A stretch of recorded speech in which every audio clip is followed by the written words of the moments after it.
अस्सलाम वालेकुम। आपको पता है कि न्यूक्लियोटाइड के 3 टाइप्स हैं, मोनोन्यूक्लियोटाइड, डाइन्यूक्लियोटाइड और पॉलीन्यूक्लियोटाइड। जब सिंगल न्यूक्लियोटाइड हो इसको हम कहते हैं मोनोन्यूक्लियोटाइड, जिसको हम डिस्कस कर चुके हैं। जब 2 न्यूक्लियोटाइड मिल जाए तो उसको फिर हम डाइन्यूक्लियोटाइड कहते हैं, और जब बहुत सारे न्यूक्लियोटाइड इकट्ठे हो जाते हैं तो उसको हम फिर पॉलीन्यूक्लियोटाइड कहते हैं। आज के इस वीडियो में हम डाइन्यूक्लियोटाइड का कंप्लीट कॉन्सेप्ट देखेंगे। तो हम इसको इस तरह डिफाइन करेंगे कि made up of 2 nucleotide, 2 nucleotide इसमें मौजूद होते हैं। फॉर एग्जांपल ये आप देख लीजिए, एक न्यूक्लियोटाइड है। आपको पता है कि एक न्यूक्लियोटाइड के अंदर 3 स्ट्रक्चर पाए जाते हैं, 3 केमिकल पाए जाते हैं, नाइट्रोजनस बेस, शुगर और फास्फेट। इस तरह एक और न्यूक्लियोटाइड यहाँ पे आप रख ले तो 2 हो गए, और इसके दरमियान का बॉन्ड किस तरह बनेगा? बॉन्ड आएगा फास्फेट और फास्फेट के दरमियान। ये मेन पॉइंट है जो मैंने आपको बताना था। फास्फेट और फास्फेट के दरमियान न्यू बॉन्ड आएगा। अब ये पूरा स्ट्रक्चर अब डाई न्यूक्लियोटाइड कहलाएगा, क्योंकि इसमें अब 2 न्यूक्लियोटाइड लिंक हुए हैं, या 2 न्यूक्लियोटाइड इसमें अब मौजूद है। आपको पता है कि नाइट्रोजनस बेस के मज़ीद 5 टाइप्स हैं: एडेनिन, गुआनिन, साइटोसिन, थायमिन और यूरेसिल। यहाँ पे अगर नाइट्रोजनस बेस की जगह एडेनिन नाइट्रोजनस बेस आ जाए तो फिर इस स्ट्रक्चर का नाम हो जाएगा एडेनिन डाई न्यूक्लियोटाइड। अब डाइन्यूक्लियोटाइड का स्ट्रक्चर आपके सामने है। इसमें हमने नाइट्रोजनस बेस की जगह लगाया एडेनिन, और 2 आपको न्यूक्लियोटाइड नज़र आ रहे हैं जिसमें फास्फेट और फास्फेट के दरमियान बॉन्ड है। तो पूरा जो स्ट्रक्चर है एडेनिन डाइन्यूक्लियोटाइड है। लेकिन बात यहाँ ख़त्म नहीं होती, असल कहानी अब यहाँ से शुरू होगी। क्या हो जाता है कि यहाँ पे एक जो एडेनिन है ये रिमूव हो जाता है, और इसकी जगह विटामिन्स आ जाते हैं। मुख्तलिफ़ किस्म के विटामिन है, अब हम डिस्कस करेंगे। तो अब इसका नाम बन जाएगा कोएंजाइम्स। याद रख ले, कोएंजाइम बेसिकली वही डाइन्यूक्लियोटाइड है जिसमें एक एडेनिन मालिक्यूल की जगह कुछ विटामिन आ जाते हैं, या हम इस तरह कह सकते हैं कि डाइन्यूक्लियोटाइड विटामिन के साथ मिल जाते हैं और इससे बन जाता है कोएंजाइम। अब ये कोएंजाइम का क्या मतलब है? कोएंजाइम का लफ्ज़ क्यों इस्तेमाल हुआ है? आपको पता है कि एंजाइम हमारे बॉडी और सेल के अंदर रिएक्शन को स्पीड अप करता है, एज अ कैटलिस्ट आता है, और अब इसके ऊपर हम कंप्लीट चैप्टर पढ़ चुके हैं, लिंक आपको डिस्क्रिप्शन में मिल जाएगा। यहाँ पे है कोएंजाइम। ये ऐसे मालिक्यूल है जो एंजाइम के साथ हेल्प करते हैं, यानी एंजाइम जो रिएक्शन करता है उसके साथ ये हेल्पर के तौर पर काम करता है, इसलिए ये है कोएंजाइम्स। कोएंजाइम के मज़ीद बहुत सारे टाइप्स हैं, जैसे कि कोएंजाइम ए का नाम आपने सुना होगा, कोफैक्टर है, इस तरह और भी है। लेकिन ऐसे कोएंजाइम जिसका स्ट्रक्चर में डाइन्यूक्लियोटाइड मौजूद है वो एनएडी, एनएडीपी और एफएडी है। तो लिहाजा डाइन्यूक्लियोटाइड की एग्जांपल में हम लिखेंगे एनएडी, एनएडीपी और एफएडी। आगे बढ़ने से पहले आपको 2 एंजाइम का स्ट्रक्चर का पता होना चाहिए, ताकि हम एनएडी, एनएडीपी और एफएडी के स्ट्रक्चर को बआसानी पढ़ सके।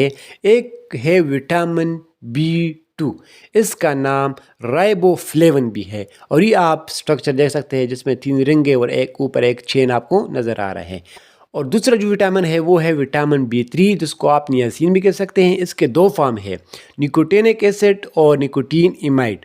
अगर यहाँ पे OH लगा हो तो निकोटिनिक एसिड होगा, अगर NH2 आ जाए तो निकोटीन इमाइड होगा, कि यहाँ पे इमाइन ग्रुप लगा हुआ है तो निकोटीन इमाइड है। अब आते हैं NAD के स्ट्रक्चर के ऊपर। ये आपको डाइन्यूक्लियोटाइड नज़र आ रहे हैं, यहाँ पे एडेनिन था। अगर उसी एडेनिन की जगह मैंने आपको बताया था कि विटामिन लगाएंगे तभी कोएंजाइम बनेगा, और अगर विटामिन निकोटीन इमाइड आ जाए तो इसका नाम बन जाएगा निकोटीन इमाइड एडेनिन डाइन्यूक्लियोटाइड, जो इसका जो एब्रीविएशन है वो है NAD। तो यहाँ पे आपको NAD का बेसिकली स्ट्रक्चर नज़र आ रहा है, वही डाइन्यूक्लियोटाइड है ना। लेकिन यहाँ पे जो एक एडेनिन है उसकी जगह विटामिन आया है। विटामिन कौन सा आया है?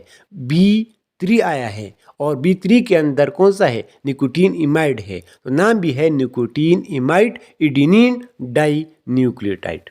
अगर वही NAD के साथ यहाँ पे एक फास्फेट ऐड हो जाए और यहाँ पे आपको राइबोज नज़र आ रहा है, उसके साथ हमने एक फास्फेट लगाया, ऊपर वही निकोटीन इमाइड है, तो नाम बन जाएगा निकोटीन इमाइड एडेनिन डाइन्यूक्लियोटाइड फास्फेट। सिर्फ किस चीज़ का इजाफा हुआ? एक फास्फेट का, तो जो नाम बनेगा वो है NADP।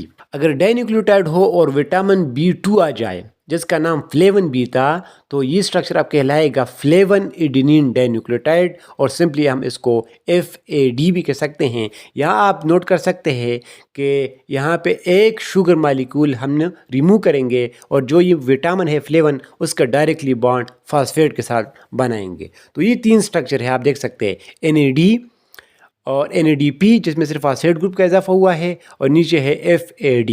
स्ट्रक्चर आप देख सकते हैं। NAD और FAD में क्या फ़र्क है? NAD में निकोटीन इमाइड विटामिन है और शुगर यहाँ पे मौजूद है, वो जो विटामिन है उसने शुगर के साथ बॉन्ड बना है, जबकि FAD में फ्लेवन विटामिन है, B2 विटामिन है, और राइबोज शुगर जो है वो यहाँ से रिमूव हुआ है, और उस जो विटामिन है उसका डायरेक्टली बॉन्ड फास्फेट के साथ लगा हुआ है। तो ये स्ट्रक्चर है बेसिकली NAD, NADP और FAD का, और ये आते हैं डाइन्यूक्लियोटाइड के टाइप्स के अंदर, और बेसिकली ये है कोएंजाइम जो कि एंजाइम के साथ हेल्पर है। अब ये एंजाइम के साथ कहाँ पे हेल्प करता है? ये रिडक्शन एंड ऑक्सीडेशन रिएक्शन में हेल्प करता है, जिसको सिंपली हम रिडॉक्स रिएक्शन कहते हैं। आप कंफ्यूज होंगे कि ये तो केमिस्ट्री का टॉपिक है, लेकिन हमारे सेल के अंदर भी रिएक्शन होते हैं, और सेल के अंदर रिस्पायरेशन के दौरान ख़ास तौर पर माइटोकॉन्ड्रिया में होता है, और माइटोकॉन्ड्रिया के अंदर रिस्पायरेशन का प्रोसेस का एक स्टेप है जिसको हम कहते हैं इलेक्ट्रॉन ट्रांसपोर्ट चेन ETC। वहाँ पे ये NAD, NADP और FAD जो है वो हेल्प करते हैं एंजाइम के लिए। अब रिडक्शन क्या है? रिडक्शन का मतलब है गेन ऑफ इलेक्ट्रॉन, यानी इलेक्ट्रॉन को रिसीव करना, इस अमल को कहते हैं रिडक्शन। और ऑक्सीडेशन लॉस ऑफ इलेक्ट्रॉन, एक मालिक्यूल ने अगर इलेक्ट्रॉन निकाले अपने आप से तो हम कहेंगे ये इसका ऑक्सीडेशन हुआ। ट्रिक आप किस तरह लगाएंगे? ऑयल आप याद रखेंगे, ऑयल के ओ से आएगा ऑक्सीडेशन, इज आखिर L लॉस ऑफ इलेक्ट्रॉन। अगर आपको ऑक्सीडेशन याद हुआ तो रिडक्शन आपको ऑटोमेटिकली याद हो जाएगा। अब NADP, FAD ये ऑक्सीडाइज फॉर्म में भी हो सकते हैं और रिड्यूस फॉर्म में भी हो सकते हैं।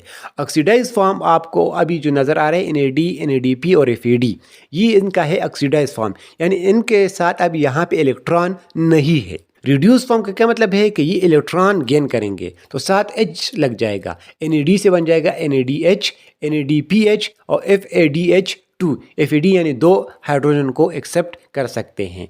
याद रख लें कि जहाँ पे H आपको नज़र आए समझे ये इसका रिड्यूस फॉर्म है, अगर H नहीं है तो ये इसका ऑक्सीडाइज फॉर्म है। और यहाँ पे H क्यों आया?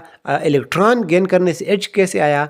तो NAD जब 2 इलेक्ट्रॉन गेन करेंगे तो लाजमी तौर पर इसके साथ एक हाइड्रोजन बॉन्ड होगा, क्योंकि हाइड्रोजन पॉजिटिव जो है उसके साथ इलेक्ट्रॉन नहीं है, और हाइड्रोजन पॉजिटिव 2 इलेक्ट्रॉन को एक्सेप्ट कर सकता है, तो वो 2 इलेक्ट्रॉन ये हाइड्रोजन पॉजिटिव एक्सेप्ट करेगा और फिर वो हाइड्रोजन NAD के साथ लिंक हो जाएगा। तो यहाँ पे H का मतलब यही है कि इसने यहाँ पे 2 इलेक्ट्रॉन गेन किए हैं, और गेन को हम कहते हैं रिडक्शन। तो यही ये इसका रिड्यूस फॉर्म है। ये जो 3 मालिक्यूल है ये इलेक्ट्रॉन ट्रांसपोर्ट चेन में इलेक्ट्रॉन लेते हैं, इलेक्ट्रॉन देते हैं, इलेक्ट्रॉन लेते हैं, इलेक्ट्रॉन देते हैं, और इस प्रोसेस में एनर्जी जो है वो सिक्रीट करते हैं इलेक्ट्रॉन लेने और देने के प्रोसेस में। और हम कहते हैं कि ये बाकायदा तौर पर ऑक्सीडाइज एंड रिड्यूस होते हैं ड्यूरिंग इलेक्ट्रॉन ट्रांसपोर्ट चेन। और वो जो एनर्जी रिलीज होती है ना इलेक्ट्रॉन लेने और देने से, वो फिर ATP के सिंथेसिस में इस्तेमाल होती है। और यहाँ पे आप देख सकते हैं कि ये NAD है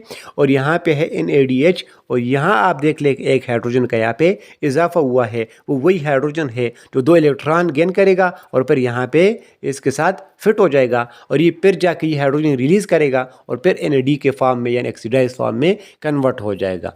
तो ये था सारा कुछ डाइन्यूक्लियोटाइड के बारे में कि 2 न्यूक्लियोटाइड से बना होगा, उसमें जो एक नाइट्रोजनस बेस है वो हट जाएगा, वहाँ पे विटामिन आएगा, तो इसका नाम बन जाएगा कोएंजाइम। कोएंजाइम के मुख्तलिफ टाइप्स है जिसमें NAD, NADP और FAD को हमने डिस्कस किया, और इसका फंक्शन देखा और इसका ऑक्सीडाइज और रिड्यूस फॉर्म देखा। उम्मीद है आपको बहुत अच्छी तरीके से समझ आया होगा। नेक्स्ट हम डिस्कस करेंगे पॉली न्यूक्लियोटाइड को।